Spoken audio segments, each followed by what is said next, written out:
What's going on? Happy Monday. Got a dually today because Pam is currently at Universal. You're stuck with us.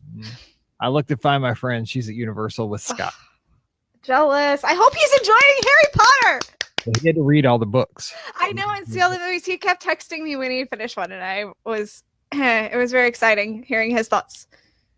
I'm excited that it looks like Mizzou may play Michigan State, which is his school, in the Gator Bowl. Oh, that's exciting. On New Year's Eve. That'd be awesome. Go to Walt Disney. No, I probably wouldn't go to Walt Disney World. Probably just fly down to Jacksonville. When is that? New Year's Eve. Oh. Because then I go to Disney on the 8th of January for Marathon. Gotcha. Hello, everybody. What's up, everybody? Basic. Do we have any comment? Oh, no, we do. Okay, I was going to say. I don't see any comments. I'm like Nick Saban. I have my Coke product right here.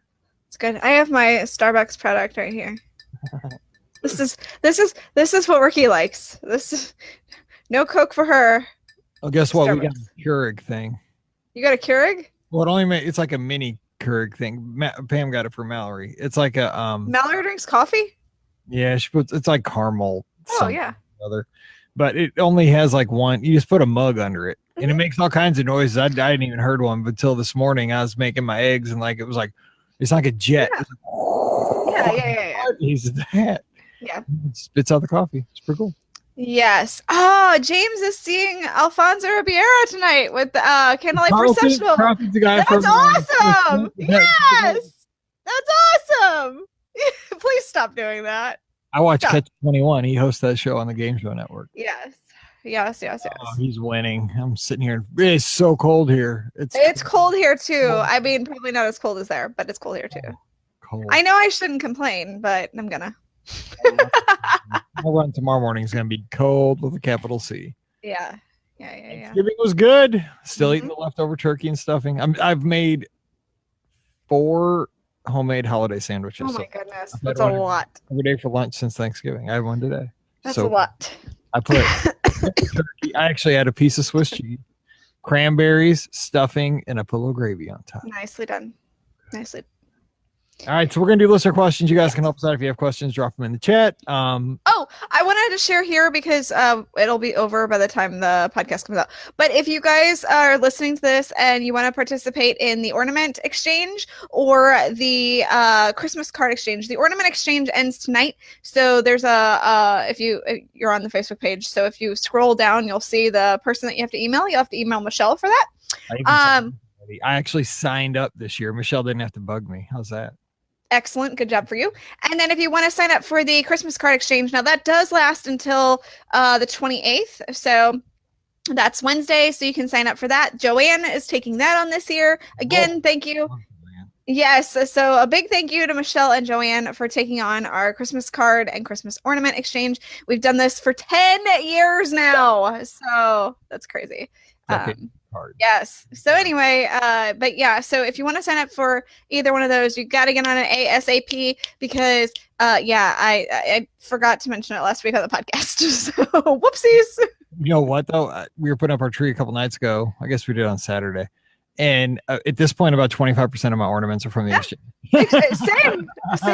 Brian and I haven't put up a tree in the past 2 years because we just travel so much around the holiday season that it's stupid for me to put up a tree most of the time, especially because I had the tree with the individual branches that you had to put on, and then I had to wrap the lights and then all that. So we went and we were lazy and we bought one of those trees where you go plunk and it's all done.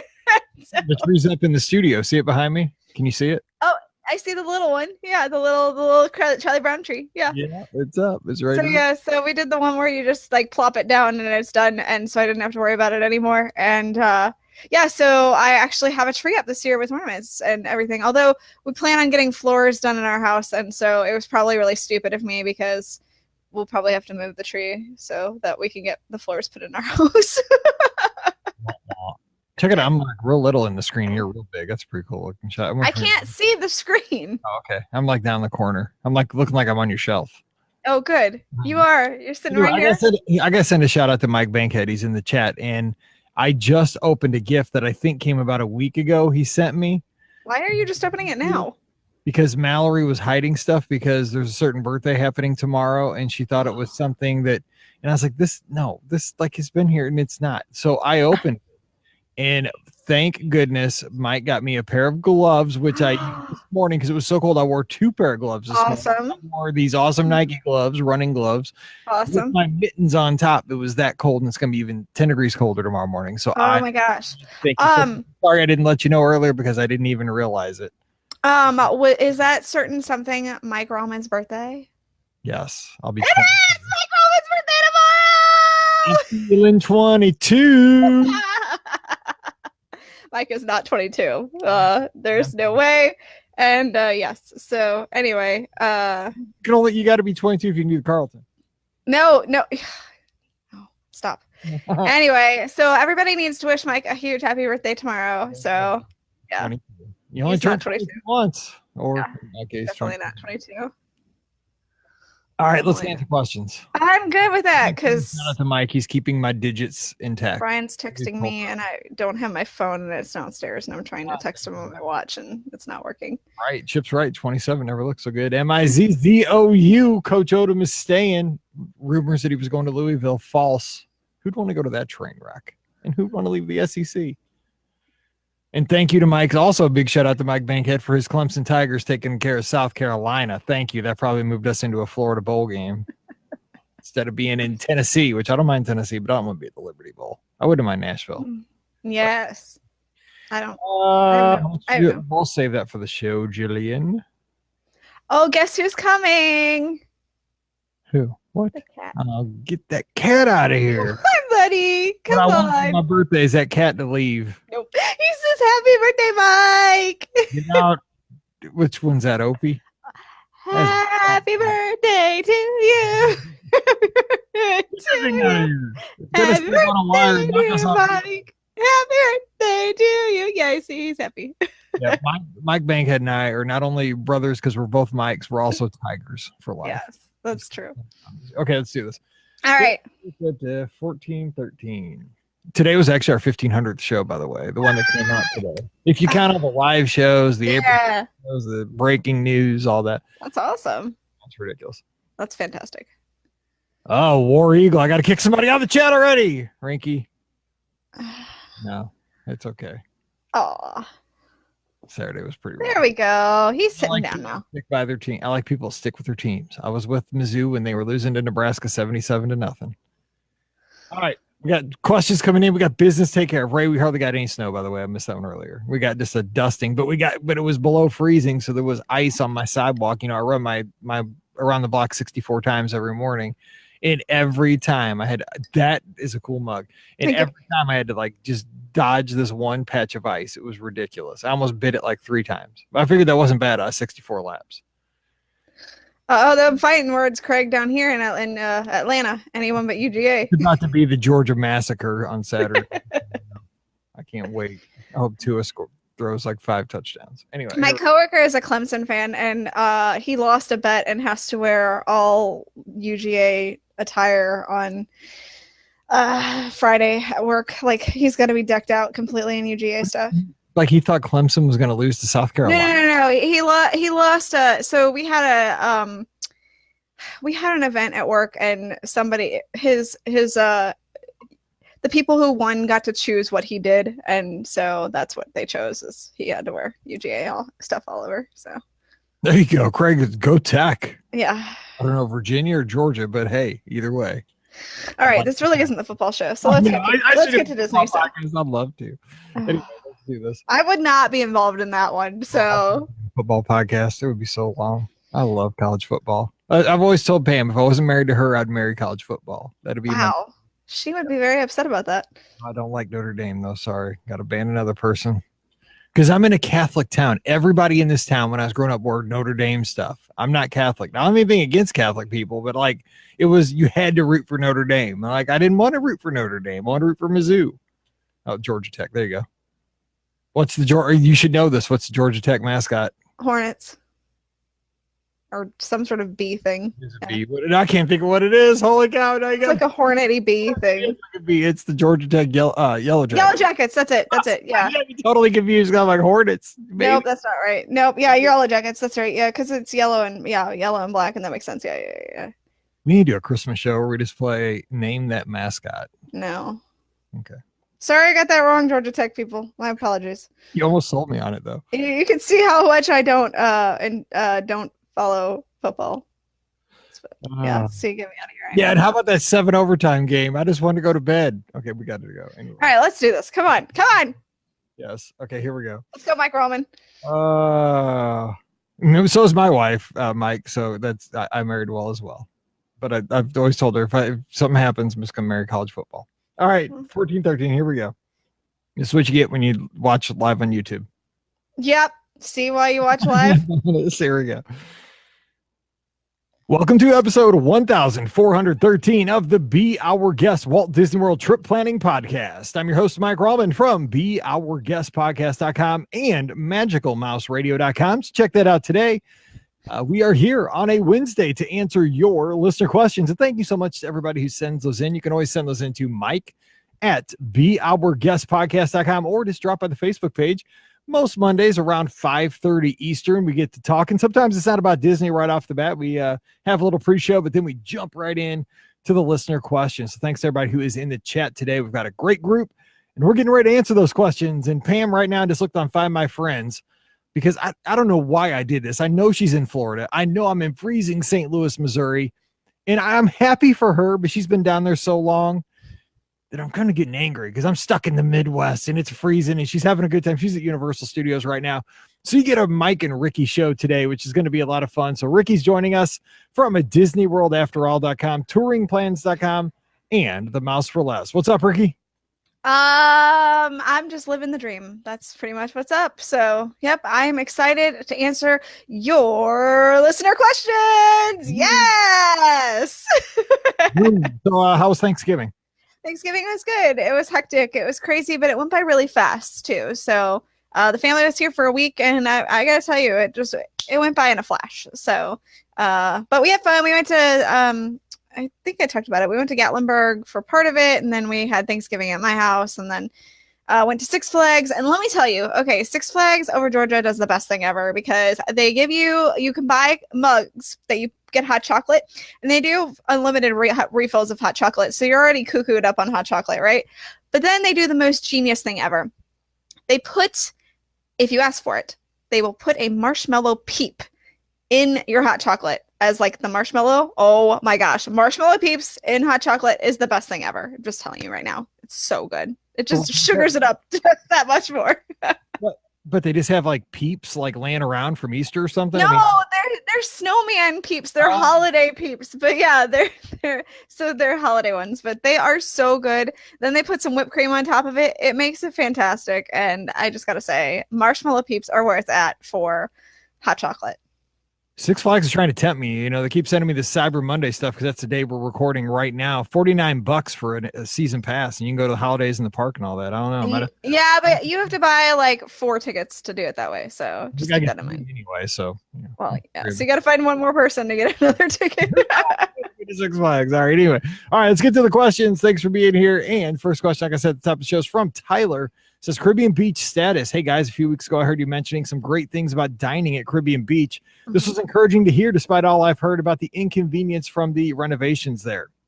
We're visiting the world February 19th through the 26th. Caribbean Beach would have been our first choice, but because of the renovation, we're staying at the Yacht Club. If things are back in shape at Caribbean Beach, we would consider changing our reservation. Can you paint a picture for what it looks like at the beach now for dining and general aesthetics as you walk around there? Do you expect it to be cleared up by February, or are there certain areas within the resort we should request? We have a 5-year-old and an 11-month-old. We have a rental car, so bus routes aren't important to us, but distance to coffee and breakfast in the morning is. I love my dad duty of walking to get coffee and Mickey waffles for everybody in the morning. Thanks, guys. Tyler is out in Noblesville, Indiana. Which I may have heard of that place. Yeah. I've heard of that place too. I put my Indy Disney meat ornament on my tree. So yeah. Yes. And you know what too? Mine's actually sitting here behind me. I need to put it on the tree. Actually, thanks for reminding me. It's on my back. I love the dad duty of going to get the morning treats. That is one of the best things. Is like you're waking up, you're at a Walt Disney World resort, you walk down to oh man, that's seriously, that's one of the best times you Disney vacation. I do love that. For some reason I always think of Pop Century when I'm doing that. I love that. Anyway, so Ricky, you were just not too long ago. So give Tyler an update here. So I have to say, they have finished the Porte Cochere. I think that's what it's called, right? The Port Royale. Oh, I'm getting everything confused. Old Port Royale. They have a Porte Cochere there, but they finished Old Port Royale, and it looks fantastic. Oh my gosh. So I have a video that I took, and I need to get it up on the Mouse for Less, because what they have done with Old Port Royale is just spectacular. It looks so good, very open. It feels like they do have a quick service location. It's the Centertown Market that's there, and that's kind of a unique concept too, because you go and you from what I understood, from what I saw, you place your order. They have a place where you go to actually place your order for your food, and then you go and sit down, and it's kind of like Be Our Guest, and they will push out the cart and bring your food to you, which is kind of nice for a quick service location, so you don't have to juggle everything. So that part's really nice. I'm sure if you're waiting for food, though, that you don't have to, if you want to take it back to the room, I'm absolutely positive they will, let you do that too.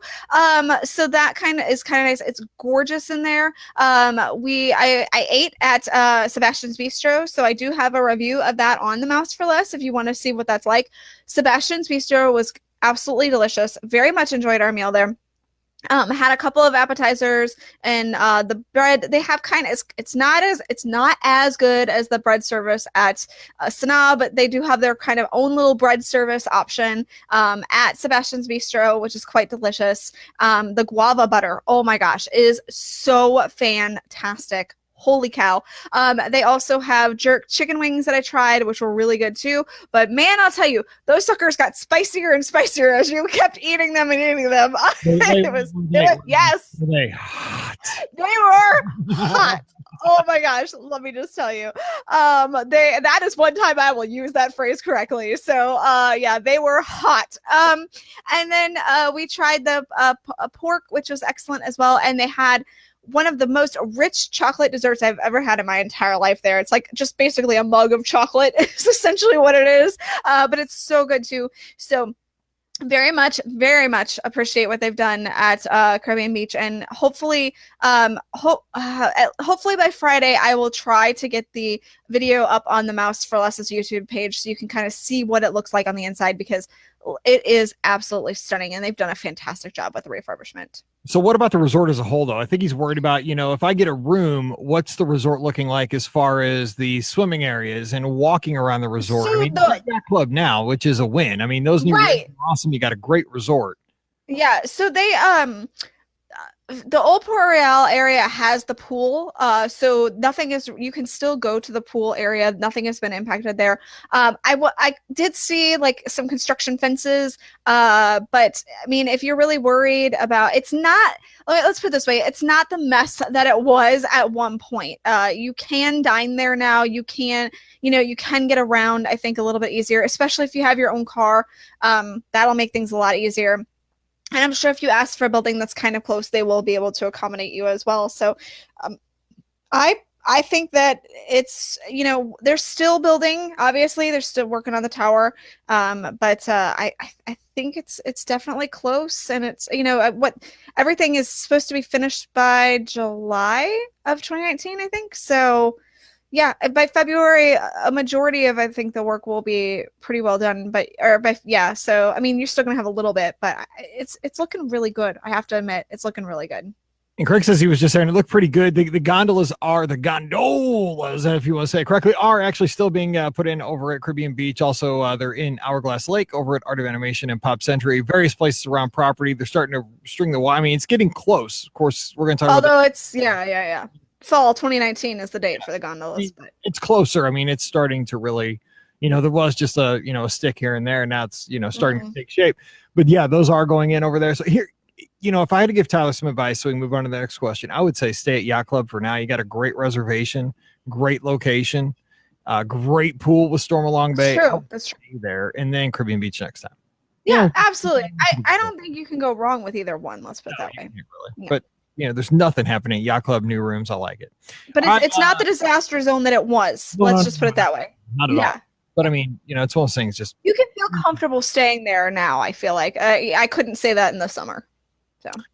All right, we have a next question from Angela. She says hello from the UK, GB, and she says she has a question. We arrive on a Friday and plan to take advantage of jet lag. We're usually up around 5 a.m. on the first day, so heading to Animal Kingdom for rope drop. Being a Saturday, I expect extra magic hours that morning. We intend to ride festival. Nope, not F. These Flight of Passage. I hate when people put it. It's so hard when people put in acronyms. I'm trying to catch them on the fly, and sometimes I just miss. Flight of Passage. What time should we aim to get there? How busy can we expect it to be on May 18th? Obviously, I will aim for a fast pass. Thanks, guys. 4,360 miles from the world. Angela's in North London. It says, P.S. Why do you guys love the Rose and Crown so much? All right, let's get to her initial question. She wants to ride Flight of Passage, not Festival of Fantasy, which would be FOF. I guess. And so they're getting there in mid-May.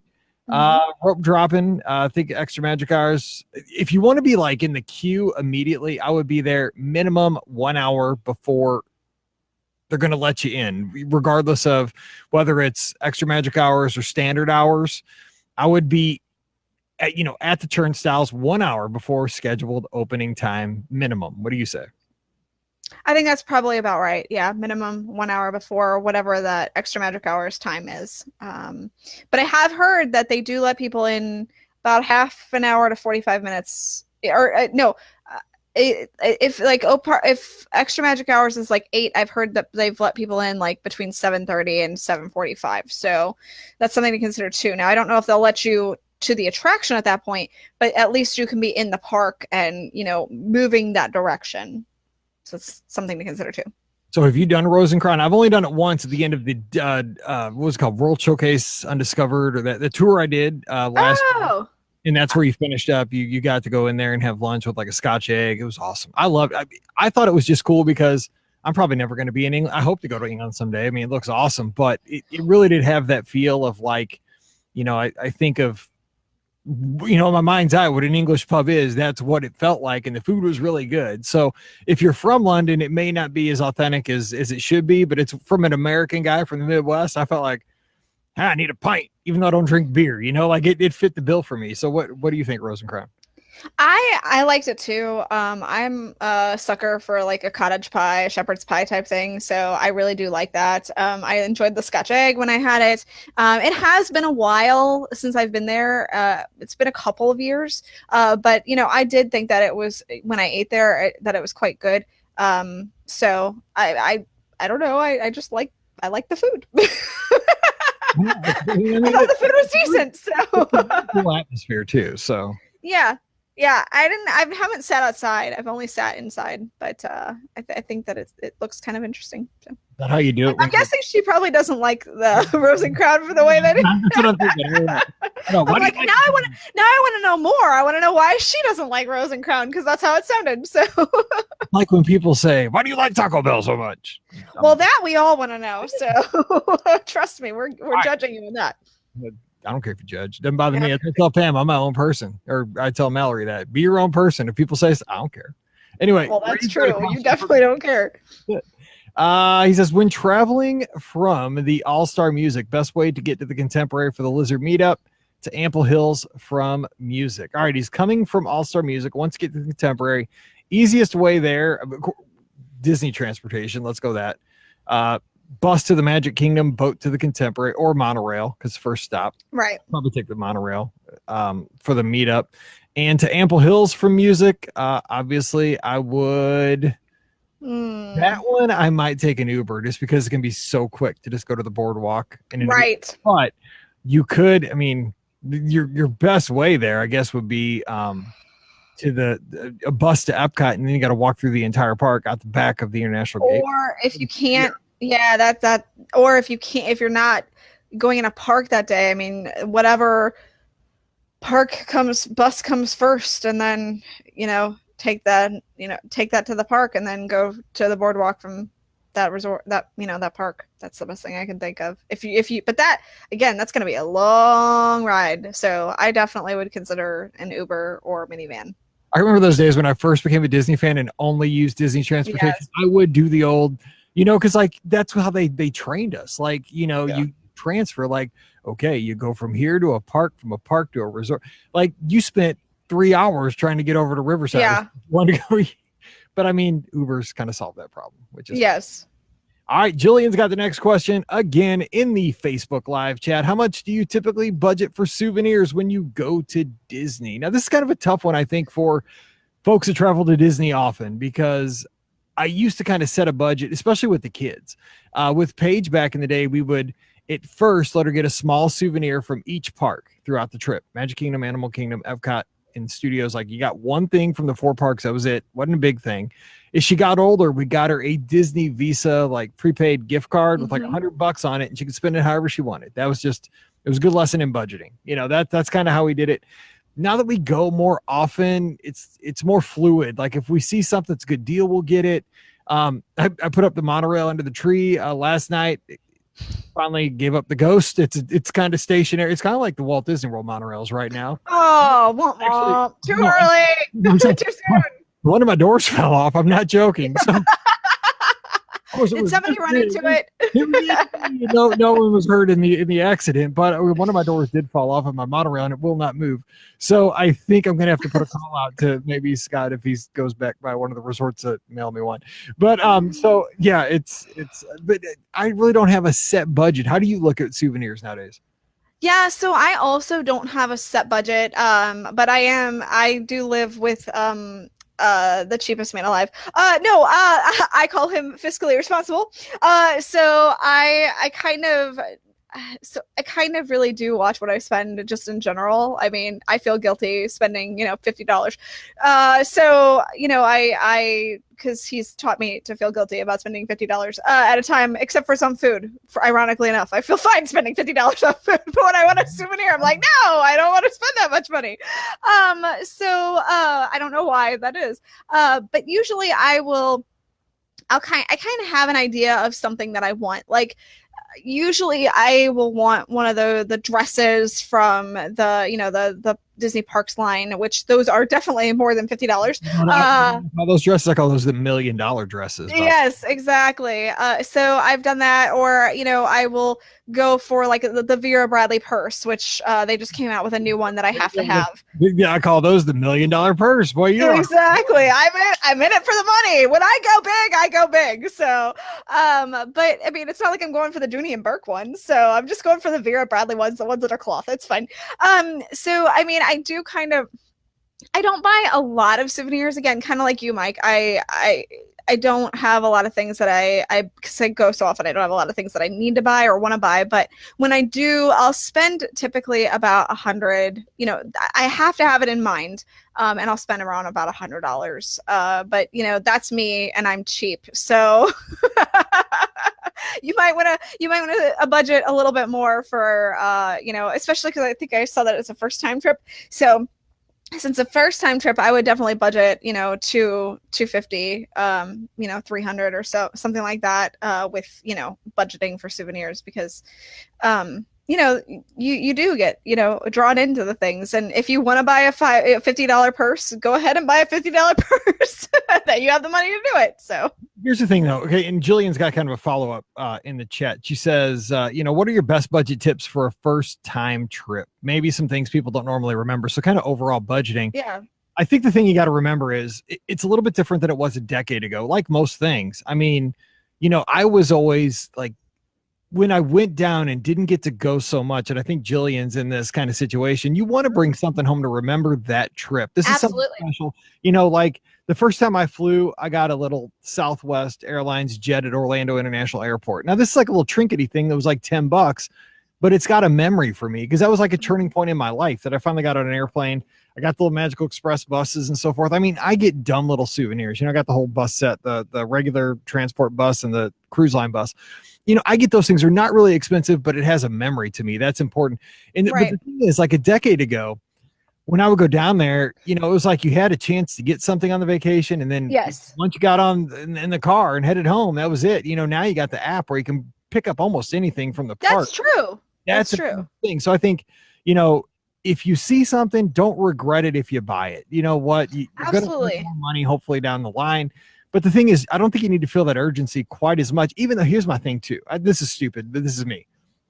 I always have to get it at the parks on my trip, or else it doesn't feel as special. Like this bell, I got the bell from the Tower of Terror. Like I remember picking this up, who I was with the day I got it. Yeah. That's more important to me than something that shows up in the mail. You know? Yeah.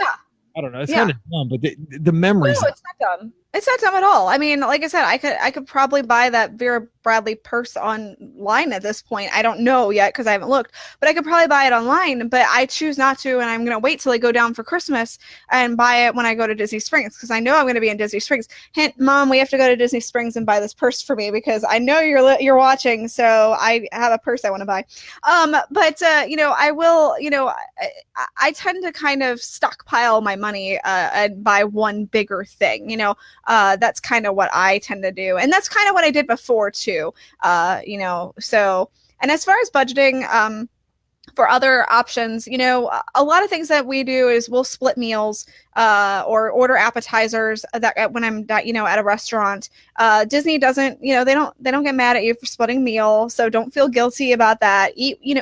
Gosh knows that you get enough food on a plate at Disney. Like I was talking about my review about Sebastian's Bistro. All that food, Brian and I split. Like we ate all of that together. That was our meal. So, you know, definitely consider splitting.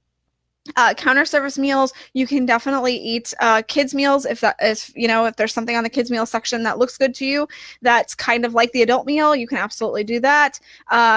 You know, there are some things that you can do. Obviously souvenirs are one of the things that has kind of a bigger budget in the sense of that's something that's hard to budget for, but you know, that's one of those things you can also pare back for your budget too if you feel like you can't spend as much money. You know, not bringing home as many souvenirs is one of those things that helps to bring that back. And getting a lot of the free stuff, you know, the paper goods, the park maps, or you know, the during the festivals, the passports, or you know, all that stuff is, you know, those things, or the Kid Cop Fun Stop stuff like that is so much fun to get to do.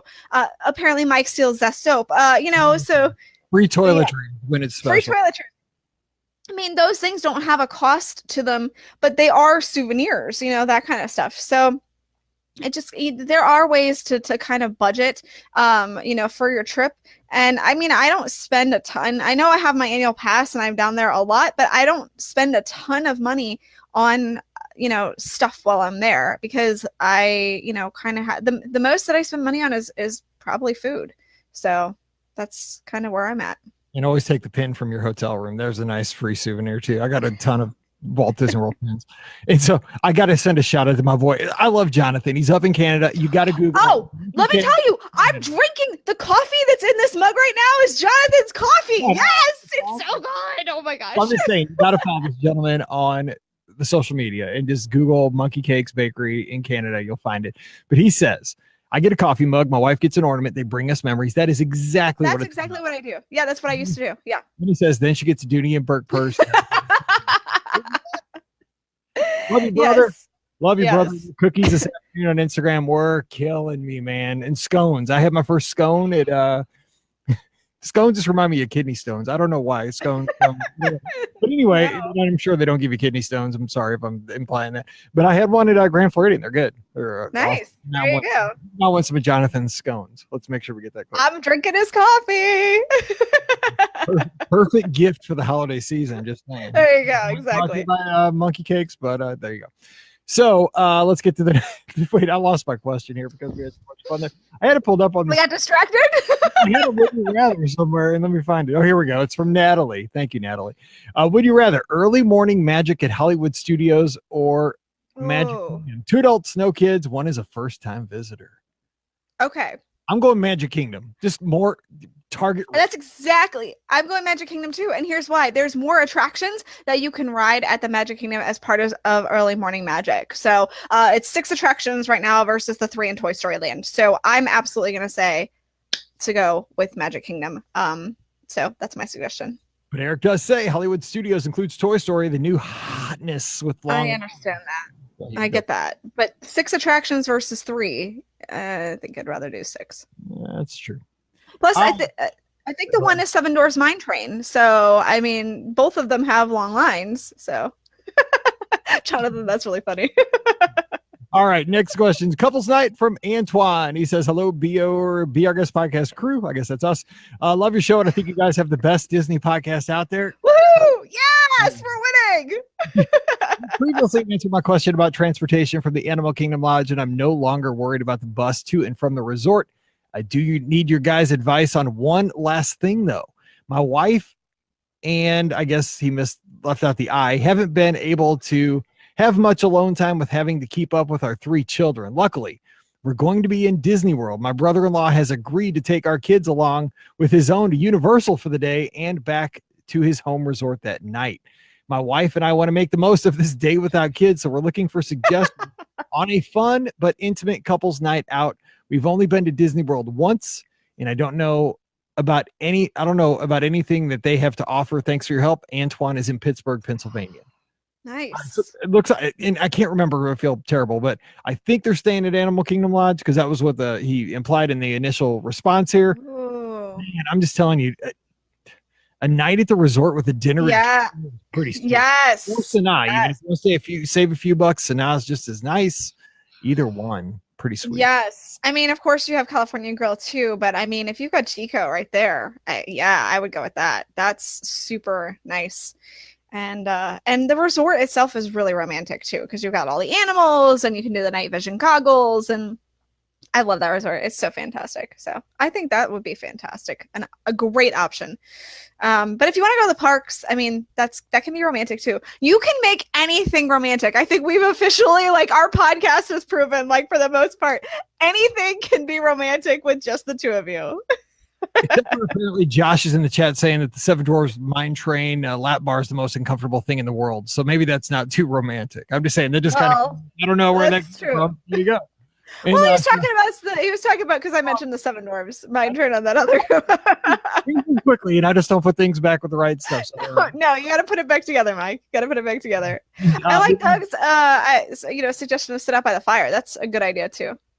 He's saying at Animal Kingdom Lodge. Yes, at Animal Kingdom Lodge. Let's go back. After Chico. That's right. Let's get this all squared away here. Yes. All right. So the next question says, help will pay in Taco Bell gift cards. I accept Starbucks ones. So if you're bribing Mike, I take bribes too. I'm just saying. This one just went right to the top of the queue. Justin says, hey, BOGP crew, I love listening to the show on my commute every day. We have a trip planned in early December, including my wife, mom, and our 2-year-old. My wife broke the news to me a few days ago that she booked the Keys to the Kingdom tour for she and I as a Christmas present while my mom and daughter sleep in. Your wife is so smart, Justin. My wife does this anniversary every year. It's always, because we usually go in the summer and that's when our anniversary is. She almost always gets me a tour, and I love it. She doesn't go with me, though. Unfortunately, I have to go by myself. She probably likes that hanging down the roof. Yeah. But I'm just saying, it's awesome. So anyway, he says, I need help with something #freaking magical to do for her on the trip. I'm a huge Disney fan, and she knocked it out of the park with this one. We're DVC APs and staying at the Polynesian for 7 nights, if that helps. Thanks for all you do. So Justin's in New Bern, North Carolina.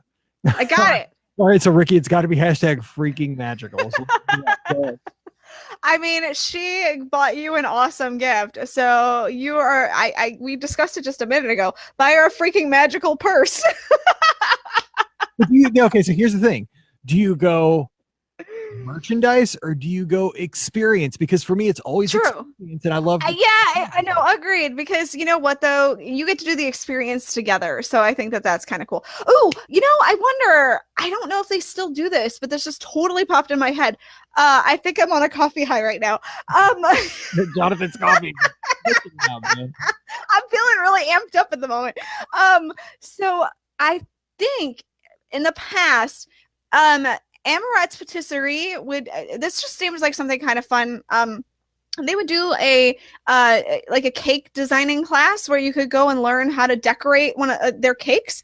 I think that nobody really talks about it, and I don't know if they're still doing it, but that sounds like a really awesome experiential thing that you guys could do together. It's not I know it maybe it doesn't appeal to you, but it might appeal to her. So plus then you get to eat cake, which is fantastic too. So I'm in for that. Yeah. I would say too, they're at the Polynesian. Maybe rent a boat and go out together on Bay Lake. You know, that'd be kind of fun.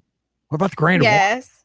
What about if you really wanted freaking magical? I mean, that's pretty freaking. That is freaking magical. Agreed. Agreed.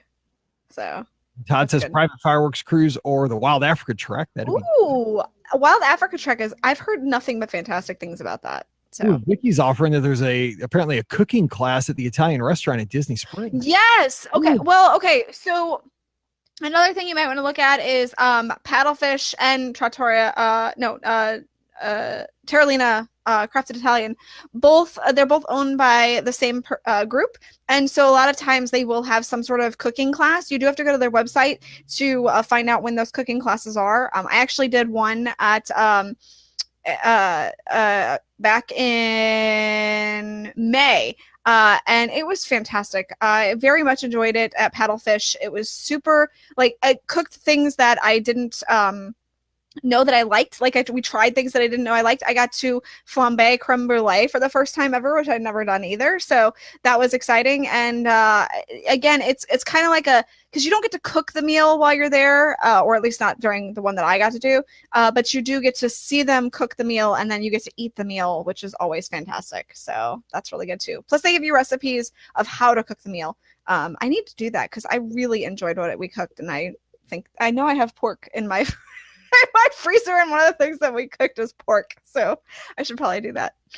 And Jonathan also offers up the cake decorating during the Festival of Arts over at Epcot, and they will decorate your room. So hey, if you don't ever watch us on YouTube, just go back and check out one of the videos because our live chat is just nailing it today. They are nailing it today. They're like I listened to Leo Laporte, who's the tech guy, and he always has a live chat, and he calls them the wise guys in the back of the class while you're doing a show, while you're teaching the lesson, and they're spitballing you.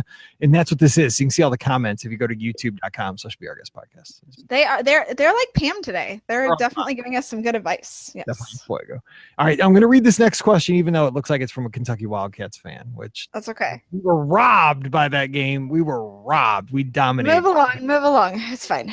That's 3 generations, 2 days, 1 magical trip from Janet. We leave in 6 days for a trip for my mother and 2 daughters. Don't worry, this came in yesterday, so we have time.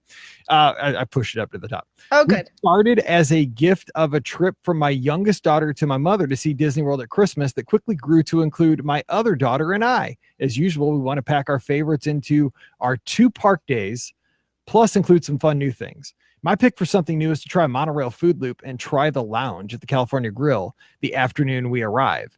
If we show up at opening, which I believe is about 5:30, will we have a good shot at getting a window seat in the lounge, or do we need to go sooner? I don't think I'd be adventurous enough to enjoy a whole meal there, but I really want to go after hearing y'all talk about it so much. After we visit all the deluxe resorts, including the Wilderness Lodge, we're considering watching the fireworks from the beach at the Polynesian or at the top of the Contemporary.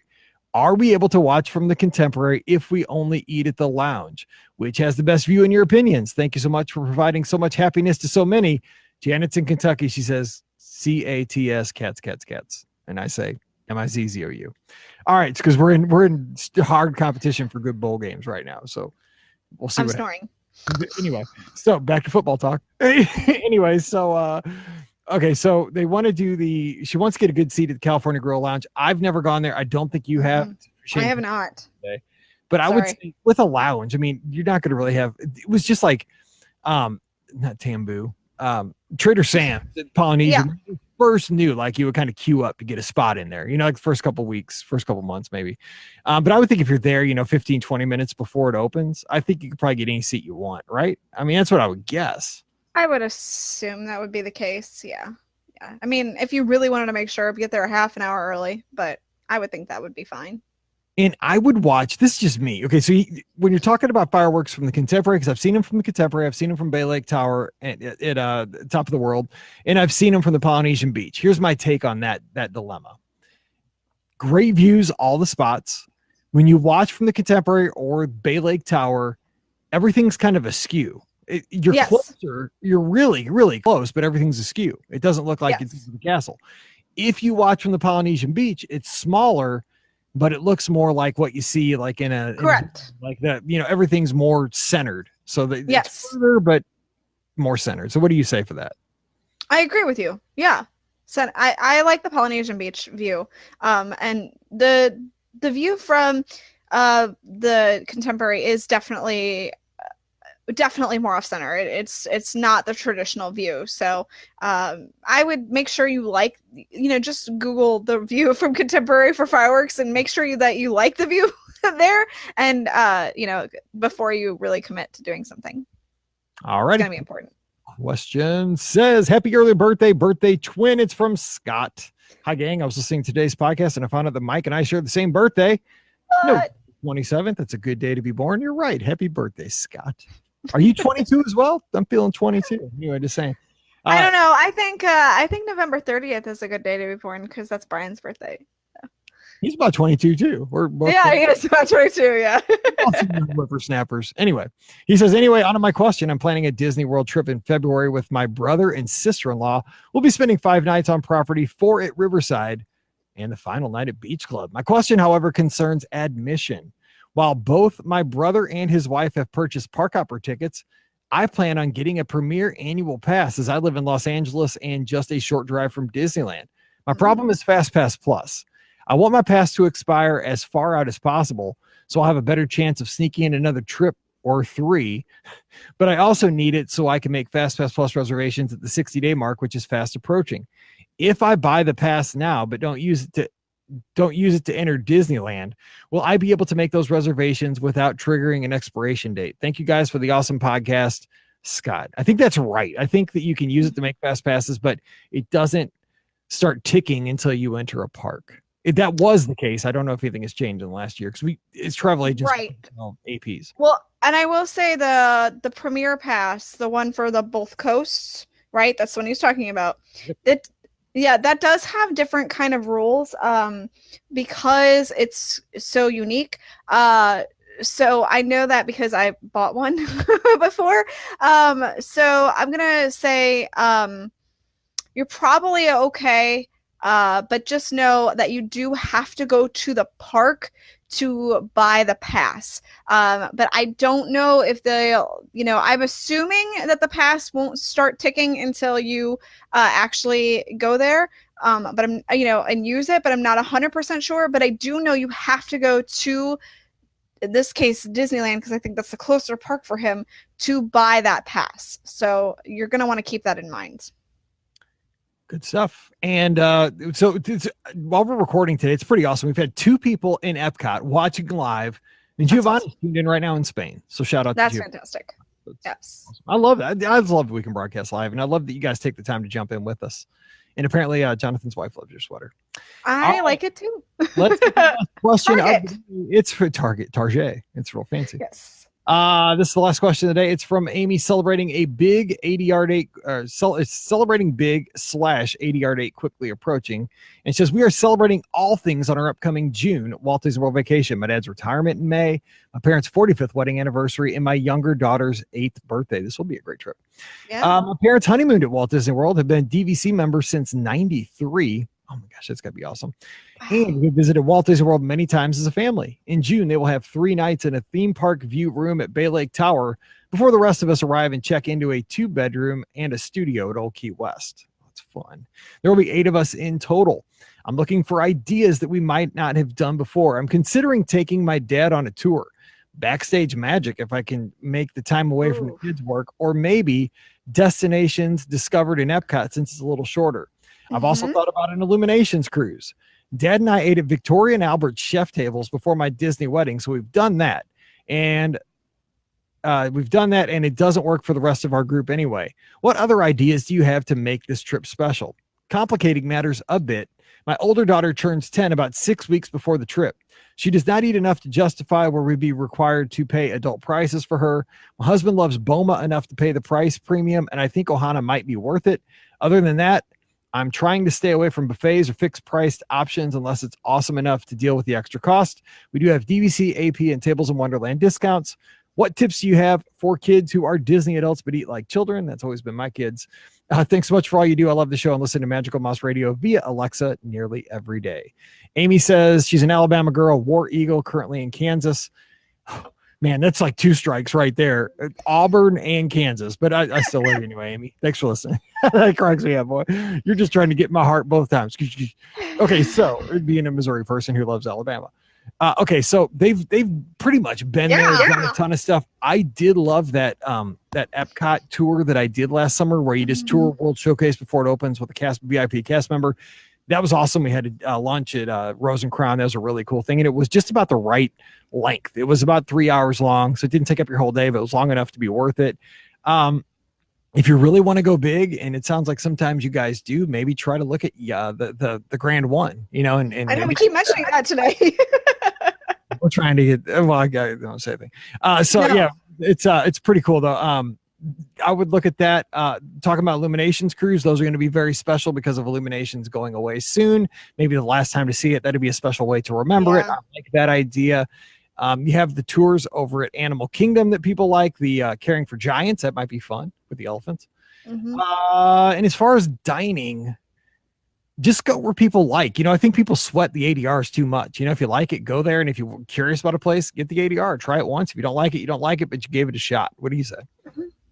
Absolutely. And some of the places that I've had, tried restaurant wise, I didn't know that if I'd like it. And, they have become one of my favorite places. Like, we mentioned Sanaa earlier. I love Sanaa now, and I was a little leery on trying it. So I would absolutely not sweat the ADRs and make reservations for things that you like or think you will. But I agree. If you can avoid the buffets, the fixed price dinners like that, because trust me, they can get expensive. I just paid for Garden Grill a couple weeks ago, and I almost had a heart attack when I saw the bill for that one. So I was like, "Wow, that went up in price." I know this is horrible. This is horrible, but and I'm probably have had like an error on my bill. But here's the thing: they give me the little folio thing. And I just slide my credit card in with my, annual pass or whatever. And I don't even look, man. And I give it to my wife to do the tip. I don't even want to know. Like, don't tell me. Let's put it this way. I went to Melting Pot this weekend for our dinner with Brian, and Melting Pot was cheaper than my dinner at Garden Grill. So, that about gave me a heart attack. Okay, so that was our last question today. Lon is tuned in from backstage at Walt Disney World. Top secret, can't say where it is. Top secret. That's awesome. That's awesome. Like when I started this podcast, if somebody would have listened from Walt Disney World, that is so cool. Everybody, like so many people are tuning. You guys still make my day every time. It's fantastic. All right, so that's going to do it for today's Listener Question Show. Thanks to everybody who joined us live on Facebook. Get in here next Monday. We have a good time every week talking with you guys live. And we thank you so much for downloading or streaming the show today. Today's show brought to you by our friends over at virtualmickey.com. Home of great iPhone apps like Theme Park News, Disney Edition, which is a free iOS app. And I'm You don't have to stall anymore. I've got it. Ricky looks like a deer in headlights because we're going to find out what we're reading about this week on Theme Park News, Disney Edition. What's up, Ricky? So we have the news. I don't think this isn't something that we'll talk about on Friday's show. So we have the news that Wolfgang Puck Bar and Grill is now open in the town centers area of Disney Springs, featuring approachable dining with a touch of California elegance. Wolfgang Puck Bar and Grill offers a dynamic setting inspired by traditional farmhouses and showcases a menu designed to suit every occasion.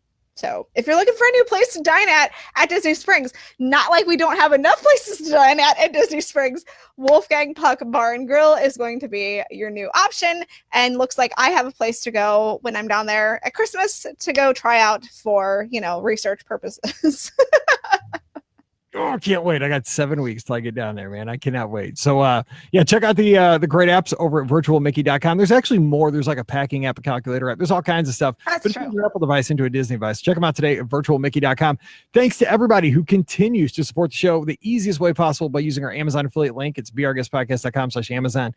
We appreciate all the Black Friday love, all the Cyber Monday love. But I know that if you're like me, it'll be like the December 22nd. Like when I start getting the emails from Amazon, like here's your last chance to deliver my Time to order your Christmas presents. That's when I'll really take advantage of the link. Who am I kidding? So if you're the same way, please continue to use the link. It's beourguestpodcast.com/Amazon. Thank you so very much.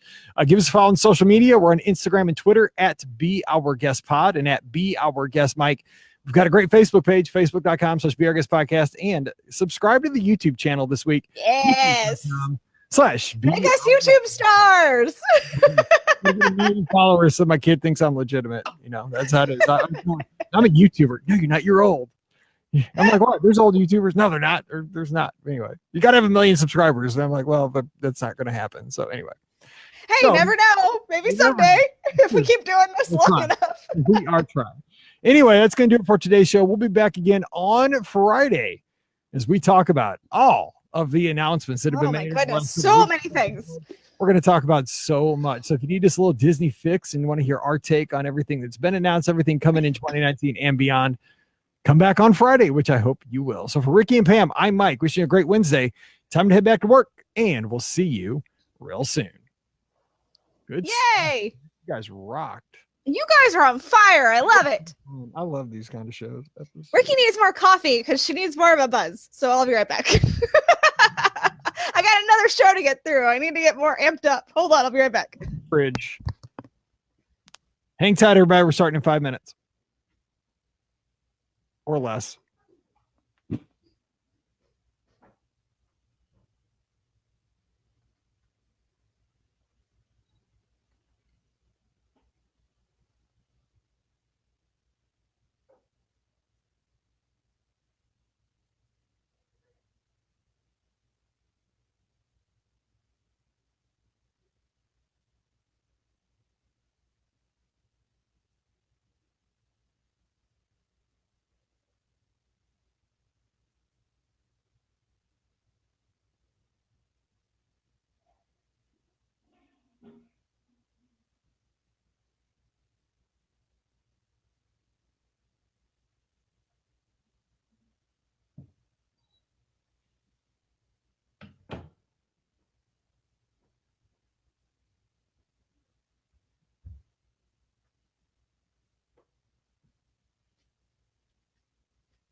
We sat down at the exact same time. That was funny. Okay, she's back now.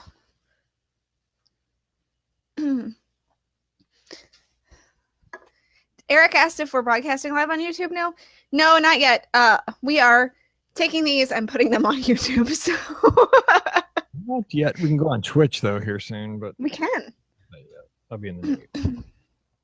Off. Sitting like a lady. It's fine. Crack this one open. All right, Rinky, have a good night. Good seeing you. And where's who was it that was walking through the rain? I felt bad for him. That was Erica. I saw them. I did not see who it was, but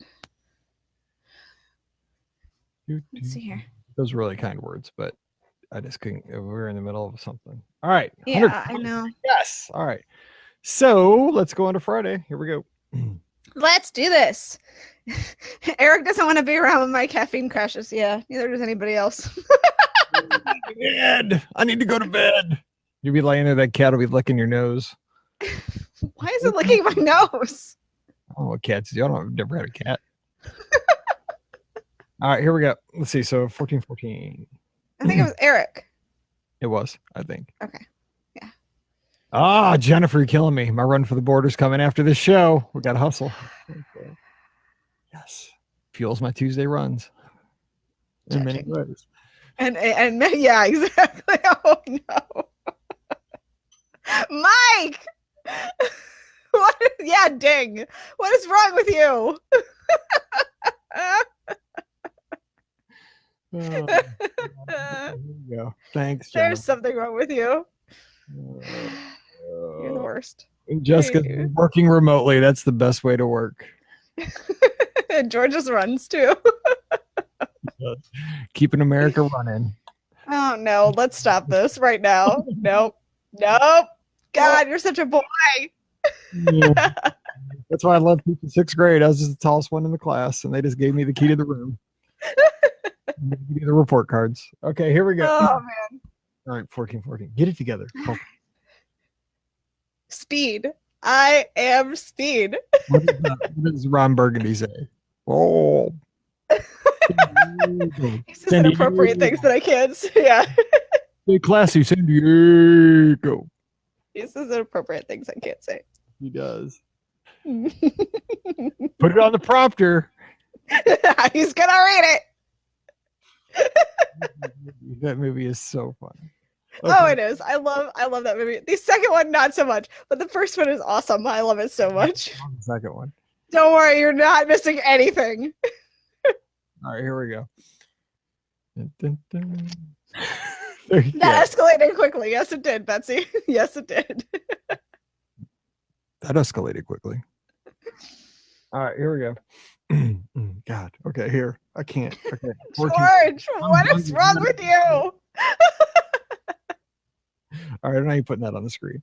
Okay, here That's good. Please don't put that on the screen. Reading and eating breakfast. Okay, here we go. 14. Welcome to episode 1414 of the Be Our Guest Walt Disney World Trip Planning Podcast. I'm your host, Mike Rahman from BeOurGuestPodcast.com and one of the great agents over at the Magic for Less Travel. Happy Friday to you and congratulations on surviving what is one of the longest. Oh, yes. The year. I know it's like, what? We had a 3-day week last year or 4-day week last weekend, and now we got to do 5. Or it's brutal. I know. I can't even talk because it's been such an intense week. But here we are. We're moving into December, one of the greatest times of the year. So let's talk some Disney. And we got plenty of Disney to talk about. And you get a Mike and Ricky in the morning show, which we always have given on a Friday. It's the Friday Morning Zoo. So we're going to talk about all the Disney. It's definitely a zoo. Some fun stuff, and we're going to talk about it. So joining me to have some fun Disney talk, we have Ricky from DisneyWorldAfterAll.com, TouringPlans.com, and the Mouse for Less. What's up, Ricky? Happy Friday. Oh my goodness, the longest week ever. Oh, it's so awful. But you know what? Friday's here, and I'm gonna have a good time because I actually get to see Wreck-It Ralph too this weekend. So I'm excited to see Ralph Breaks the Internet. Yay! So. I'm excited to see that one too. You know, I don't see movies, but I love some Wreck-It Ralph. That was one of my. I know it came out last week. I understand, but with the family here, and I wanted to see Crimes of Grindelwald first because that came out first. So I saw that last weekend, and now this weekend I'm going to see Wreck-It Ralph, and I'm very excited about. I was excited about both. So. Yes. You know, here's the thing. I was excited to see Wreck-It Ralph. I haven't seen it yet, but I'm going to. But you know what really, really got me excited to see what I saw on the internet when I saw like a promo? It was the Rick Astley getting Rick rolled. Yes!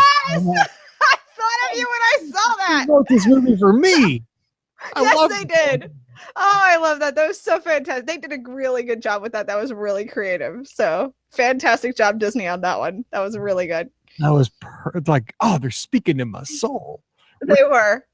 Anyway, so we're going to talk about all the Disney news. Well, probably not all the Disney news because it was so much. We're going to talk about some of the Disney news, stuff that was announced down at Destination B, other things.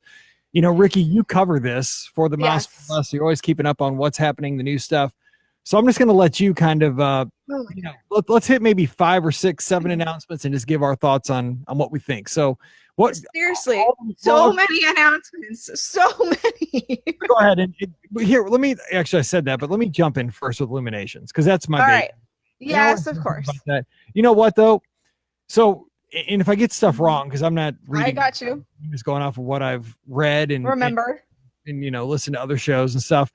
So Illumination's going away. We're getting those 2 shows, which is kind of weird because we're getting like an interim show and then the big show in 2020. In 2019, though, we're getting the Epcot Forever, which is going to, from what I hear, kind of celebrate the music of Epcot over the years. Am I wrong? But am I supposed to be more excited about the permanent thing? But I'm more excited about this. I'm like, yes. But what? Tell us about the news and what this is going to be. Yeah, I think all of us Disney nerds, when we heard about Epcot Forever and that it's going to feature classic Epcot tunes, will offer fireworks, music, lighting, lasers, and special effect kites, we were all like, all right, I'm here for this. I can make some time to make sure I see this before it goes away. But yeah, the new show, that new interim show, like you said, will be a limited time offering that will debut in the fall of 2019. And I'm with you. That sounds awesome. I can't wait to see that show. I think it's going to be fantastic. And then, of course, we have the new show, which will debut in 2020. No time frame exactly on when that will be, but the new show is obviously the actual replacement for Illumination's Reflections of Earth, and that one is going to celebrate how Disney music inspires people around the world, and will feature massive floating set pieces, custom-built LED panels, choreographed moving fountains, lights, pyrotechnics, and lasers, because you got to have lasers. So, again, it sounds very interesting. It's going to have what everybody feared the most, which was Disney, heavy Disney influence, which is obviously what people who are Epcot purists are very much against, and why most people are very much excited about Epcot Forever. So, I get it. Disney nowadays has to throw in IP everywhere. Can't have anything that doesn't have IP. So I understand why they're having IP as the replacement for Illuminations, but that doesn't mean that I'm not sad about it. But I am curious to see how they will incorporate the Disney music, inspiring people from around the world. That is interesting to me, although I'm sure it'll just be like World of Color 2.0. So. Well, here's how I see Disney news, okay? And this is just my take on it. And I love, being able to do this on a Friday because, again, drop by the Facebook group or let me know on Twitter at @BeOurGuestMike what your thoughts are on these things. Because here's what I'm thinking with this Illuminations thing with the 2 shows coming up. Of course, Disney wants to market and have a target of the broadest audience possible, which is what the permanent show is going to be, because people want to hear music from Moana. It's very beautiful. Absolutely. The kids are going to connect with it. The parents are still going to like it, even if you're like, I don't want that stuff. You're going to like it when it's in the show, and so forth. So I think that's kind of what they have to do. But I'm glad that they're kind of giving something to us. They're not giving us permanent stuff, but they're giving the Disney nerds a little of something here for just a brief period. I think we're excited about that. So I think it's kind of like it's as much of a win-win as we're going to get. And what I think this is too, with what the permanent show sounds like it's going to be, they learned a lot from Rivers of Light with like the floating LCD screens and that stuff. But it's going to be kind of here's what I'm thinking. I don't know. I think it's going to be kind of the best of Rivers of Light, but add some pyrotechnics, which I said that's why Rivers of Light's boring, because it doesn't have any fireworks, which I understand why. But it's also going to have, kind of the best of World of Color.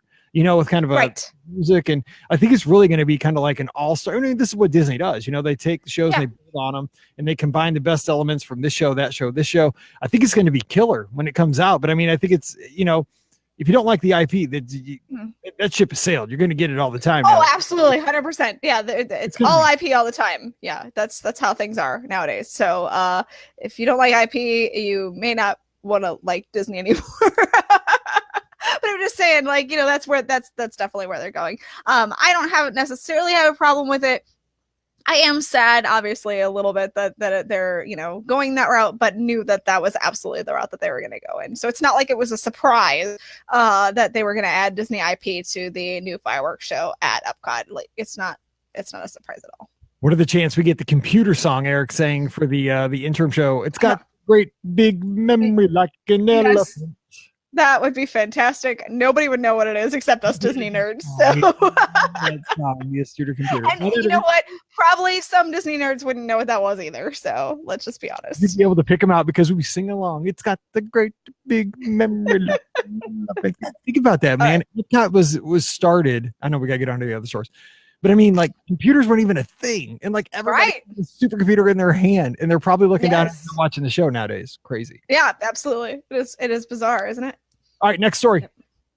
All right, next story. We're going to stay at Epcot, and this is just a brief little thing, but there are some changes that are happening at the France Pavilion. Obviously, we know the first one is going to be the upcoming Ratatouille experience. The attraction is going to be called Remy's Ratatouille Adventure. Ta-da! So we have a name. And then the second thing that's kind of interesting, in the France Pavilion, is they're going to have a brand new Beauty and the Beast sing-along that's created by Don Hahn, who's the producer of both the animated and the live-action versions of Beauty and the Beast.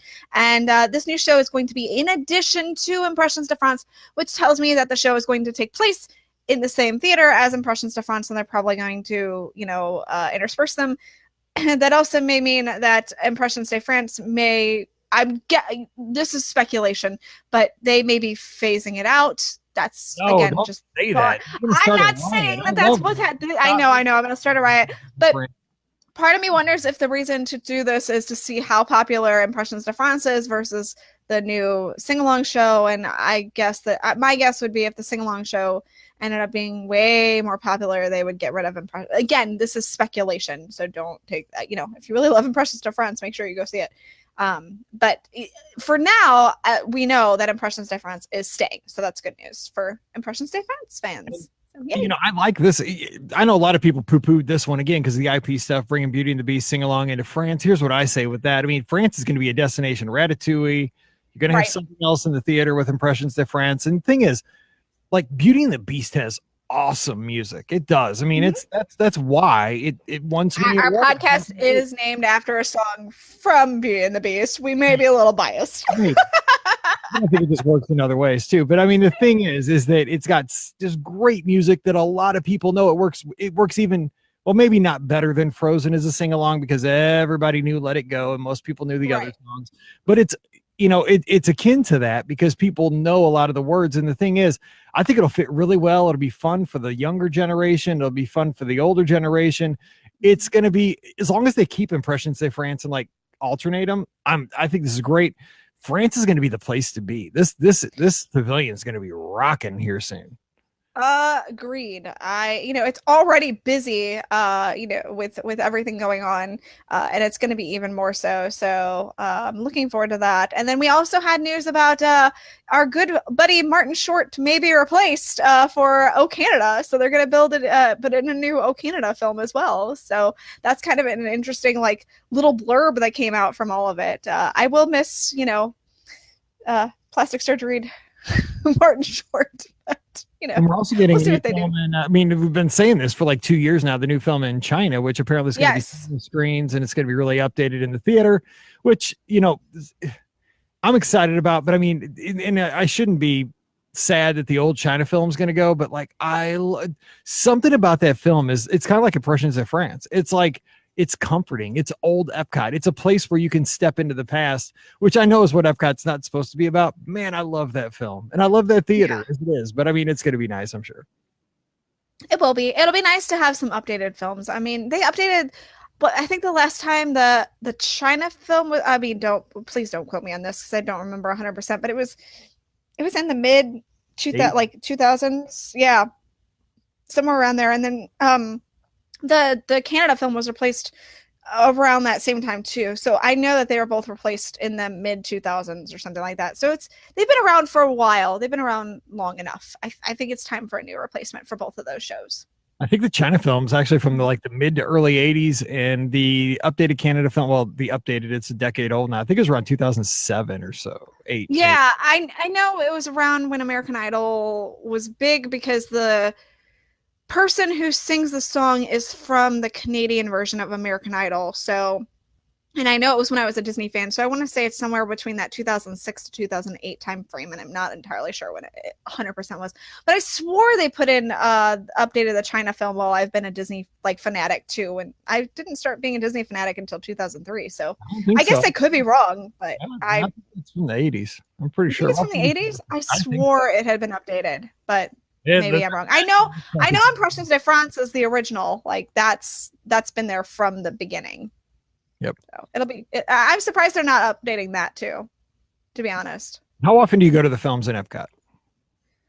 Well, because we were going to Canada, Brian made me go to the Canada film a lot over the past year, or 6 months, I guess I should say. But the other films, I'm not going to lie, I don't go to them hardly ever. I'm a terrible Disney fan. Summer vacations when it's hot and it's good to get out. But like when I'm going down for marathon weekend, I'm going solo this time. You know what? I'm more likely to go this time because I'm solo. Those are great things to do on a solo trip, to go into all the films. And also, even though you can only sit in Impressions of France, you can't sit in Canada or China. But I mean, it's a slow moving thing. You're kind of resting and you're trying to save yourself. So I may go this in January, but typically I don't go on race weekends. Yeah. Yeah, I haven't seen the films in France or China in a while. It's been a while. All right, Eric's all right, moving on. Go ahead, next. Moving on to another park. We are moving to Disney's Hollywood Studios, where I think there's something big happening next year, something called Star Wars I thought you were going to talk about Galaxy. the Runaway Railway. That's the big thing. We'll get to that. But yeah, Star Wars Galaxy's Edge. We have officially the 2 names of the attractions. And as a Star Wars fan, Mike, I'm kind of curious as to what you think of them. So, what do you think I of? love Smuggler's Run. That is a Okay, I was gonna start with that one. So the one with the Millennium Falcon is called Millennium Falcon Smuggler's Run, and it's gonna put guests behind the controls of the most famous ship in the galaxy in one of 3 unique flight crew roles. So it's going to kind of be like, it feels like it's going to be a little like Mission Space, except for it has more consequence. Yeah, exactly. What you do is going to have more consequences, which is good because I kind of, hate I'm pushing buttons and it's not doing anything with Mission Space. So. That is a huge debate I've heard on other podcasts that, I mean, like, you're going to wait forever to get on this thing. You know what I'm saying? Like, I've heard in Len's podcast, like, I mean, I want there to be consequences. Like, if you screw up, I want there to be a consequence because Han told you, let's jump the light speed. And you can't, that's time sensitive, man. You can't do that 5 seconds late. You're going to hit an asteroid. But the thing is, like, if Mallory's screwing around and not paying attention and she jumps the light speed late and the ride ends, I'm going to want to kill her. Like, I don't know. Well, I would think that they would do it so that maybe your ride didn't end, but you just had a poorer experience during your.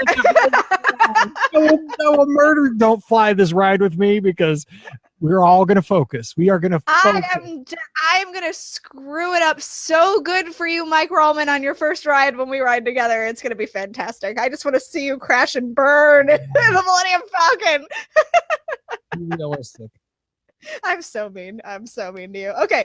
All right. So the next attraction is going to put guests in the middle of an epic battle between the Resistance and the First Order, and it is called Star Wars Rise of the Resistance. So what do you think of that? Now, apparently the video that we saw from this attraction is actually on-ride video from this attraction. So that it's not like computer generated. I don't know if I believe that necessarily, but from what I understand, that's actual on-ride video. So that would be really cool if that's the case.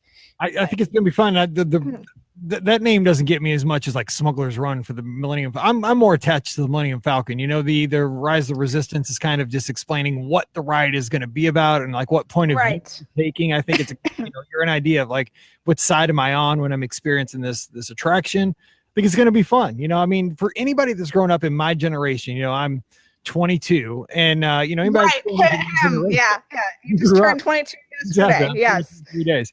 But generation, like you grew up Star Wars and now you're finally for the first time, this is close you're going to get to being on a planet that's in the Star Wars universe and these experiences. I cannot wait. Oh, I can't wait. They can't do anything wrong in my book because it's taken me places that I've always wanted to go and I've gone there only in my mind.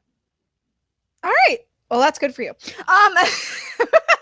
I know it's like me going to Harry Potter. It's like going to the Wizarding World of Harry Potter. So like I get the excitement and the attachment that people have to it. But for me, it's not. It would be like you visiting Wizarding World of Harry Potter. That's me visiting Star Wars Galaxy's Edge. It's the same kind of excitement level for the two of us. I'll enjoy what I see, but it won't be like, oh my gosh, did you see that? So, like that was in the movie, that's me in Wizarding World. Yep, so it is. I mean, it's a good comparison. And I got to say, sorry, I apologize to you. You were right. The Reflection of China, May 22nd, 2003, Eric says. What's up? I knew I remembered it being in the beginning stages of my Disney fandom. And I got into Disney in 2003. So 2002, 2003. So that was about right. See, I knew it. Canada was first. Okay, so real quick. SMRT. 7. What about the Star Wars Hotel? Now, they gave us details on that. Here's my take on this. Like, winning the lottery is going to be easier than getting a room to experience this, I think. 100%, yes. You get in that hotel, you are living the Star Wars dream to the 10th level. Like, that is going to be so incredibly sweet. But it's going to be like, it's almost like the Cinderella suite, I think. Just slightly less. Slightly less. I don't know. So as much as I would love to experience the Star Wars Hotel, because I think it sounds very intriguing. And, the premise of the fact that you get to live out these adventures in a fully immersive multi-day Star Wars adventure aboard a luxury starship definitely sounds intriguing. But for someone like me, again, who's not a big Star Wars fan and who knows that this is going to be it's going to be like the cruise experience. So you're going to have to spend 2-3 days doing this adventure as part of the staying in the hotel. For someone like me, while I want to experience it and see what it's like, it's also 2 to 3 days of not going to the other parks, not doing anything else. That's just live that Star Wars experience just for those 2-3 days. And this isn't, here's the thing, this is not for you. It is not. Here's what it is. This is why you go to stay at this hotel. That is the sole purpose of the trip. You may do other things before and after, but you mentioned like a cruise. You go on a cruise to go on a cruise. I'm also disappointed though, because I know this is just a me thing. Like, this hotel disappoints me because I won't get to experience the hotel basically, because I personally don't want to drop $2-3 grand to stay in this hotel for 3 nights, and that's it. Like, I'm just there, and I know, like, I'm definitely in the minority, and it sounds really cool. It sounds really great, but I would like to see the hotel. I would like to experience the hotel, but I don't want to have to do it for 2-3 days. But that's just me, and I know that that's what's going to happen. Is you're going to have to do it for 2 to 3 days, or more. I mean, it's the same thing though. You can't get on a Disney Cruise Line ship to just walk around it and check it out. Like, you're invested. You're on it for 3 days minimum. No, I get that, but at least with a cruise, like, I don't know, like with the cruise, you're going out to sea, so like the ability of me like visiting it is a lot harder than me being in Walt Disney World and knowing that there's a hotel that I'm not going to get to see because I don't want to spend 2 to 3 days doing it. Like, I can't dine there. I can't do any of the other things because they're not going to let me because I'm not staying at the hotel. I totally get exactly what you're saying, but I mean, you got to think about this. It's not a hotel; it's a show building. Like, it's right. Like, I might like Pirates of the Caribbean, but I can't just go walking in to check out, Jack Sparrow to see what the AA looks like. Like, I got to go through the experience. It's basically an attraction that lasts. Right. That lasts 72 hours that you're paying. That I have to pay $3,000 for each person. I mean, that would be like $6,000 for Brian and I can't spend $6,000 potentially on 3 days for something that's not going to light my fire. You know what I'm saying? But I'm disappointed that I can't experience it as a Disney fan.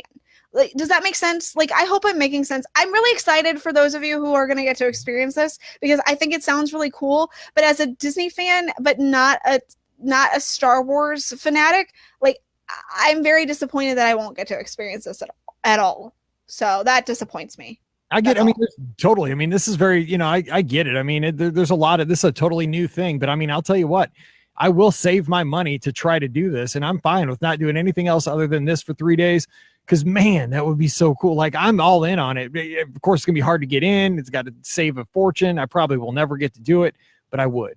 If the opportunity came up, I totally would. But I get that it's very different. It's an experience that's exclusive, very exclusive. It's exclusive, and it's I don't really know what the other word is I'm looking for. It's disappointing to me in a way. Like, that I know it shouldn't be, but it is for someone like me. It's very disappointing. So I'll move on because I know that everybody else is really excited about this hotel. So and there's a lot of people are asking. Eric's asking, do you think they're testing this to try to do an all-inclusive experience outside of the Walt Disney World property? Put it like almost like with Disney Quest. Now that I'm okay with.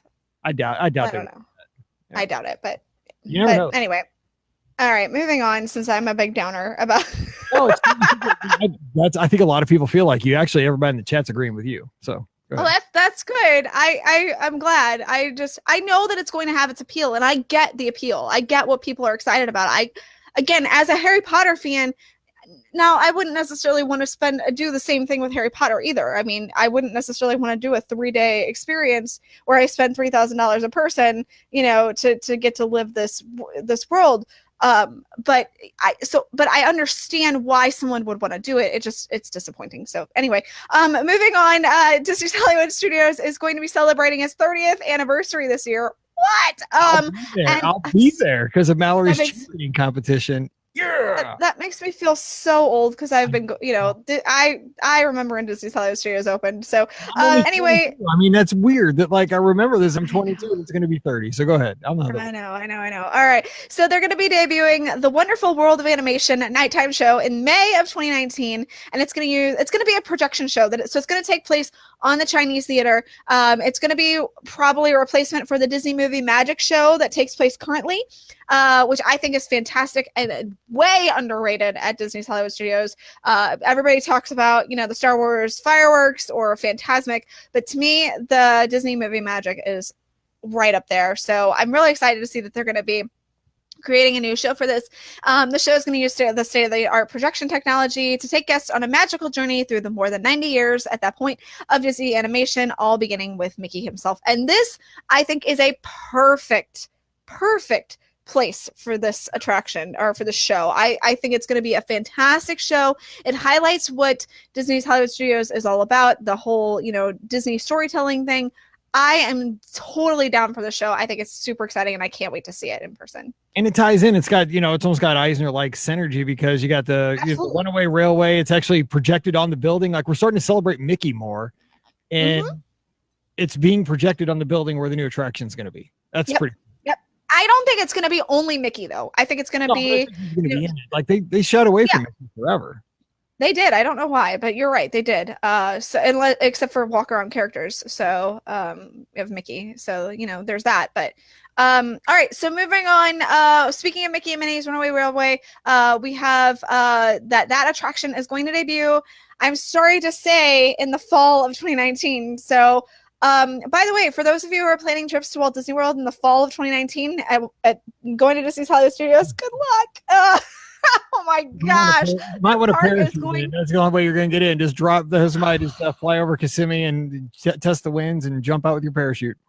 Honest to goodness, if you thought Pandora was bad, whoa, is Hollywood Studios going to be worse? I mean, I honestly thought, and they must have fallen behind majorly on Mickey and Minnie's Runaway Railway, because I thought for sure that was going to be opening in the summer of 2019 for for the summer crowds, to kind of get people excited about Disney's Hollywood Studios, to go there while they're trying to get ready for Star Wars Galaxy's Edge. But oh my goodness, because they're opening that at roughly around the same time as Star Wars Galaxy's Edge. That place is going to be a nut house because I have a feeling that Runaway Railway will still open before Galaxy's Edge, but it's just going to be so disastrous. So disastrous there next year. Just people are going to avoid Hollywood Studios in like the winter. I mean, it's just going to be a disaster. So it's going to be the energy. It's going to be fun. Like get ready. It is. I think Black Friday is the best example that anybody's ever had. Black Friday in like 2002 or like 2005. Like when was it? I don't think it's at peak Black Friday anymore because so many people shop online. Maybe like like the internet really started to become popular like 2005, 2006. So maybe like a Black Friday around then, like when people, when people actually got trampled. Like I didn't see any videos this year hardly at all of anybody. No. Nice, I guess. No, definitely not. I think the Black Friday analogy is the perfect one for how Star Wars, how Disney Hollywood Studios is going to be next year, because it's just going to be, it's going to be bonkers. I mean, it's going to be fun. Like you said, that energy is going to be there and it's going to be fun, but I mean, it's going to be Pandora crazy busy for a long time with the two of those things opening everywhere. Jedi as far as you can see. People are going to be doing mind tricks on other guests. You will let me in front of you and like no, it doesn't work. We're not really Jedi. You will let me. You will go get me a Mickey waffle while I'm waiting here. Anyway, Craig's actually asking, do we know anything about the opening date for Tron? Anything about that, Ricky? So, my phone is downstairs. When I went to Walt Disney World this last time, they had a billboard up by the railroad where they're building Tron, and I think that I don't remember if it had a date on it or not, but there's a billboard there, and they're definitely aiming for it being open by 2021. So that's what we can look for that. That would be the time frame that I would look for Tron opening, is somewhere in that 2021 range. I did see today too. They're closing the railroad for looks like most of December, and Yeah. but it'll be back open by marathon weekend because I like riding the train. Oh, interesting. Yep. Okay. Okay. Next story. All right, moving on. We have the name of the new Disney Vacation Club property that is going to be opening on the former River Country location, and the name is just as bland as the resort looks. I'm sorry, I'm the worst person ever. The name is called Reflections, a Disney Lakeside Lodge. So it's going to be, just for those who don't. You like it, of course you do. It's on the water. I mean, that's a neat little. I don't have a problem with that. It is. No, what's it's The okay. no, wait. What is it? What's the actual name? What's the official? Actual Reflections. Is that it? Reflections : something else. It's the official name is Reflections dash a Disney Lakeside Lodge. That's the official name of the hotel. Okay, so RDLL is what it'll probably end up being. I'm trying to get the acronym because there's always got to be a good acronym. Everybody's just gonna call it Reflections. Okay. I mean, that's we're gonna abbreviate.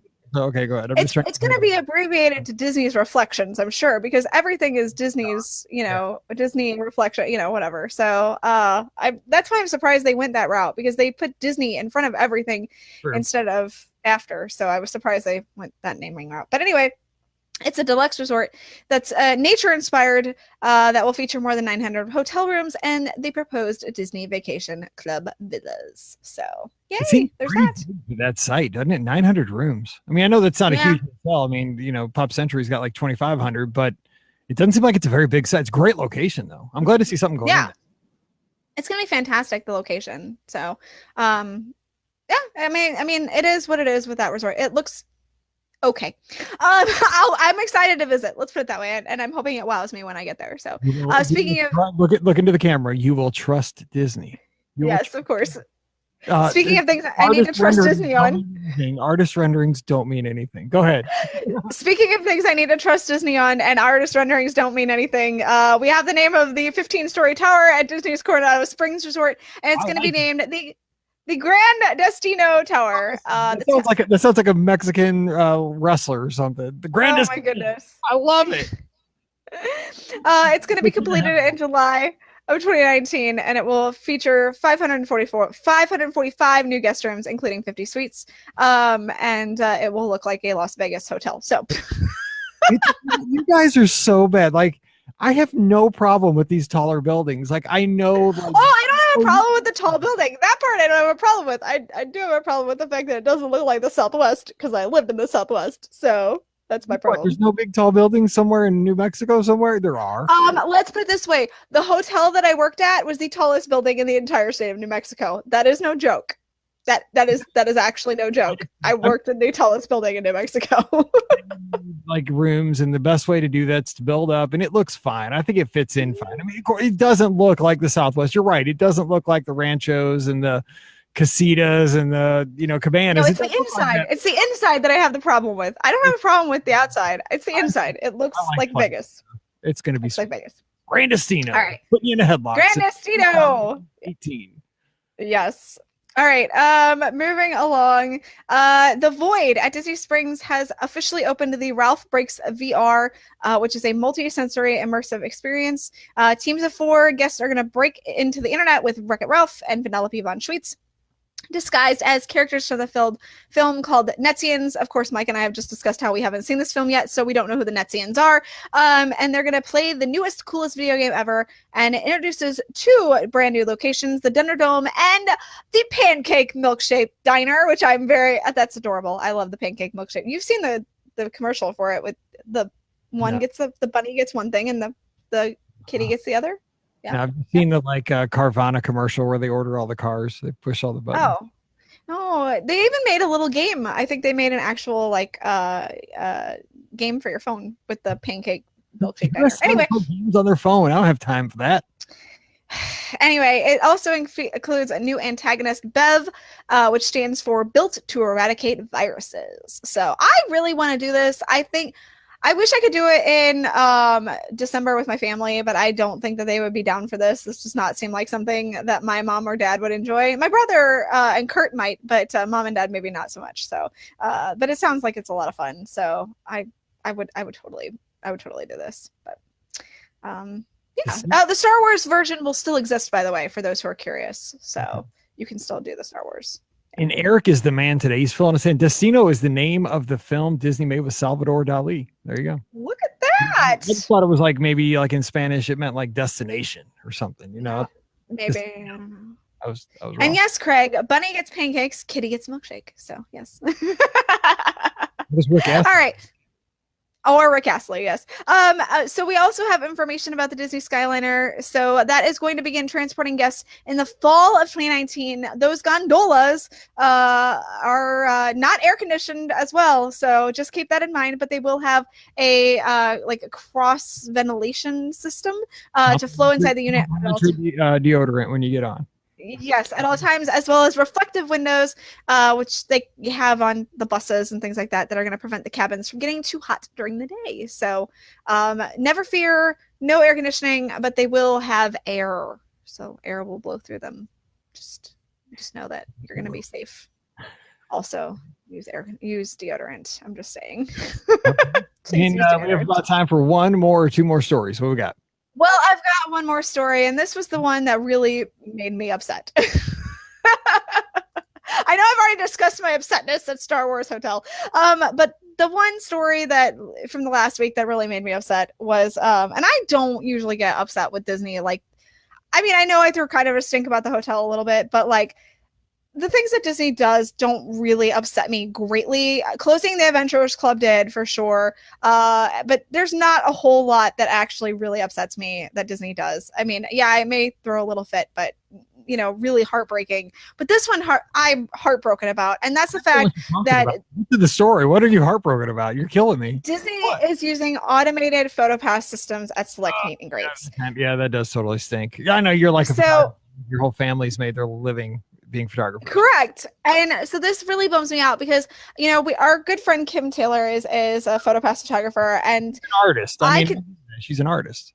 I could tell you that some of my favorite photos I've had taken have been with the character meet and greets, and they've been like close-ups of my face, or you know, close-ups of me and the characters, or there's something going on with the emotion in the room that's taking place that PhotoPass photographer has seen and taken a photo of, and you can't get that with you know, an automated PhotoPass system. First of all, the shot looks terrible. I've seen photos of what has taken place with the one with Tinkerbell.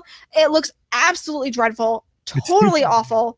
Yeah, it's too far away. I know why they do it. It's to get, if you have a large party, you get everybody in it. But if you have a small party like just Brian and I, it looks really stupid. So, because you know, there's a huge space and you know, three people characters in it, so it looks really dumb. But I'm not okay with this, and if you are like me and you're not okay with it either, please write to Disney and let them know that you're not okay with this, because the only way we're going to get change with this is if we let them know, you know, potentially get change with it, I guess I should say, because Disney doesn't change a lot of things, but it's to let them know that this is not okay and it's not something that we want, and I don't want this. And I have, you know, I wrote on Twitter, and I shared some you know, messages with them, but I plan on writing a letter as well, because it really does upset me that they are getting rid of the PhotoPass photographers at some of these meet and greet locations. It's only 9 of them, but the 9, you know, that's enough. You know, I no, there,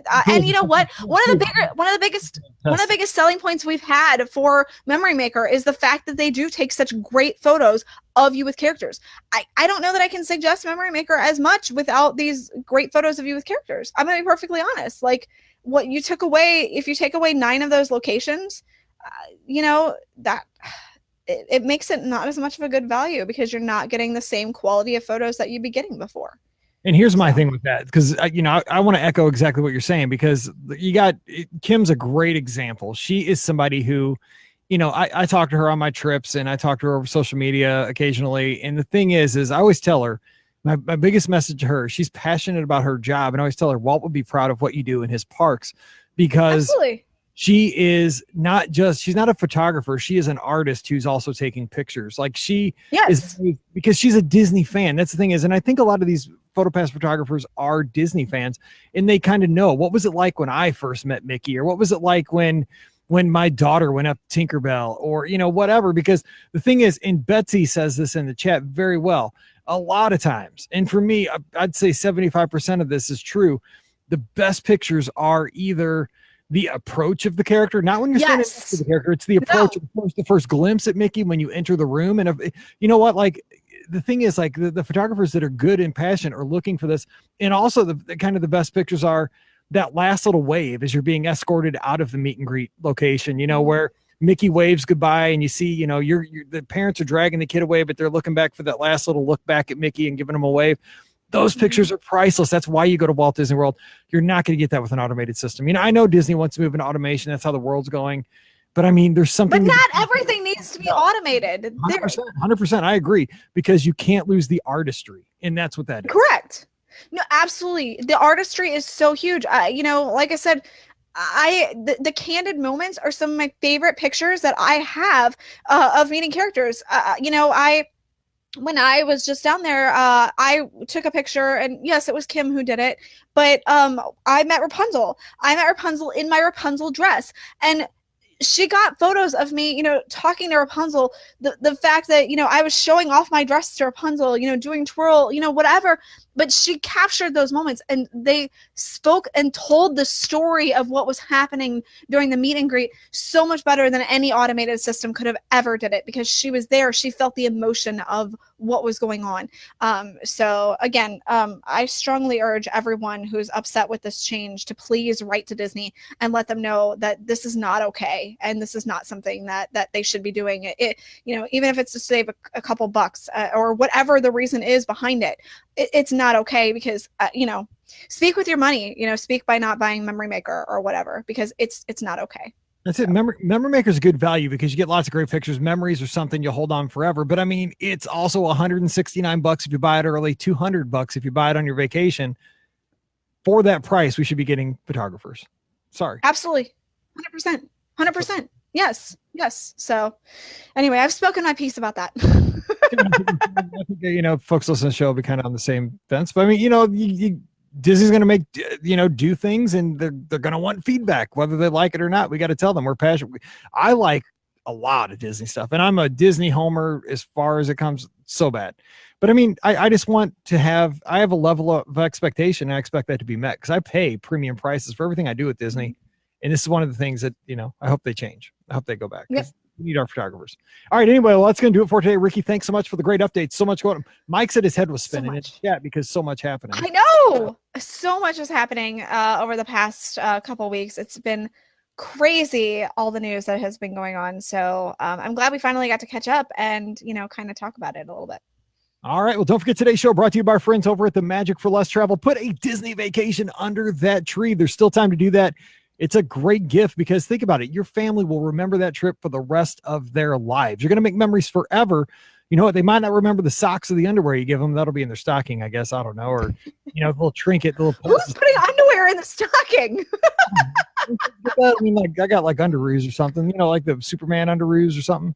No, Santa always brought me candy, so Santa was better to you. Well, I guess Santa must not have liked you as much. I'm just saying. Okay, back to the end. Put a Disney destination under the tree, and I've done that every year for guests. It's amazing, because nowadays you can get that video of you know, the moment where the trinket's wrapped under the tree, or maybe you put a message on the TV, and it's a great reveal. And then, you know, the whole family has something to rally behind and look forward to in the coming year.